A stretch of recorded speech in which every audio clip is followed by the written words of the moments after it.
హిందూ క్యాలెండర్లో ఆషాఢమాసానికి ఆధ్యాత్మికంగా మరియు వైజ్ఞానికంగా ఎంతో ప్రాధాన్యత ఉంది. సూర్యుడు మిథున రాశి నుంచి కర్కాటక రాశిలోకి ప్రవేశించే ఈ కాలాన్ని సంక్రమణ కాలం లేదా శూన్యమాసం అని పిలుస్తారు. ఈ మాసంలో పాటించవలసిన నియమాలు, వాటి వెనుక ఉన్న శాస్త్రీయ కారణాలు, వివరాలు కింద ఇవ్వబడ్డాయి. ఆషాఢమాసంలో తప్పకుండా చేయవలసిన పనులు: గోరింటాకు పెట్టుకోవడం. ఆషాఢమాసంలో మహిళలు తప్పకుండా గోరింటాకు పెట్టుకుంటారు. వర్షాకాలం ప్రారంభంలో వాతావరణంలో వచ్చే మార్పుల నుంచి చేతులకు, కాళ్లకు ఫంగల్ ఇన్ఫెక్షన్స్ రాకుండా గోరింటాకులోని యాంటీసెప్టిక్ గుణాలు రక్షిస్తాయి. శరీరంలోని వేడిని తగ్గించడానికి కూడా ఇది సహాయపడుతుంది. తొలి ఏకాదశి వ్రతం. ఆషాఢ శుద్ధ ఏకాదశిని తొలి ఏకాదశి లేదా శయ్యన ఏకాదశి అంటారు. ఈ రోజున ఉపవాసం ఉండి మహావిష్ణువును ఆరాధించడం వల్ల ఐశ్వర్యం, ఆరోగ్యం చేకూరుతాయి. ఈ రోజు నుంచి చతుర్మాస్యం వ్రతం ప్రారంభమవుతుంది. గురు పూర్ణిమ. ఆషాఢ పౌర్ణమి రోజున గురు పూర్ణిమగా జరుపుకుంటారు. లోక గురువైన వేదవ్యాసుడి జన్మదినం సందర్భంగా తమకు విద్యాబుద్ధులు నేర్పిన గురువులను పూజించడం, వారి ఆశీస్సులు తీసుకోవడం ఈరోజు ప్రత్యేకత. బోనాలు మరియు శాకంబరి ఉత్సవాలు. తెలంగాణ సంస్కృతికి ప్రతీక అయిన బోనాలు ఉత్సవాలు ఈ మాసంలోనే ఘనంగా జరుగుతాయి. అలాగే విజయవాడ కనకదుర్గమ్మ ఆలయంలో అమ్మవారిని కూరగాయలతో అలంకరించి శాకంబరీదేవిగా పూజిస్తారు. ప్రకృతిని దేవతగా ఆరాధించే మాసం ఇది. దాన ధర్మాలు చేయడం.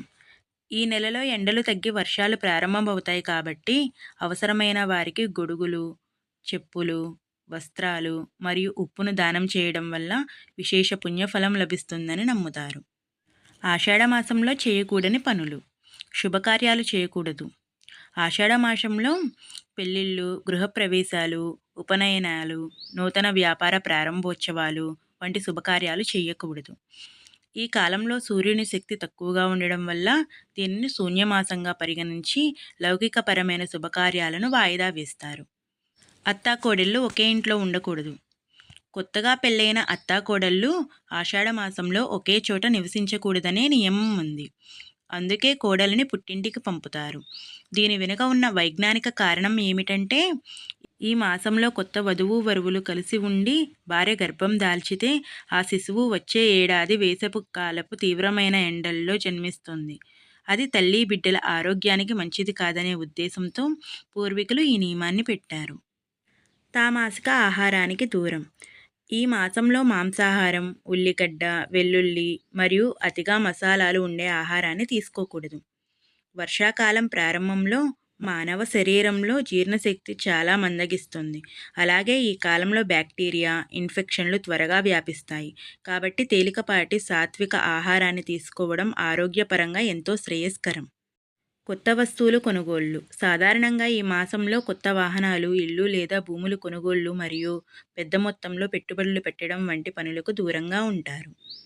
ఆషాఢమాసం అనేది కేవలం శుభకార్యాలకు దూరంగా ఉండే శూన్యమాసం మాత్రమే కాదు. ఇది ఆధ్యాత్మిక సాధనలకు, ప్రకృతిని ఆరాధించడానికి మరియు మారుతున్న వాతావరణానికి అనుగుణంగా ఆరోగ్యాన్ని కాపాడుకోవడానికి ఏర్పరిచిన ఒక అద్భుతమైన మాసం. ఈ వీడియో మీకు నచ్చిందా? మీకు తెలియని కొత్త విషయాన్ని ఏమన్నా తెలుసుకున్నారా? మీకు తెలియని కొత్త విషయాన్ని కనుక తెలుసుకొని ఉంటే ఈ వీడియోని ఒక లైక్ చేసి కామెంట్స్లో జై శ్రీరామ్ అని చెప్పి రాయండి.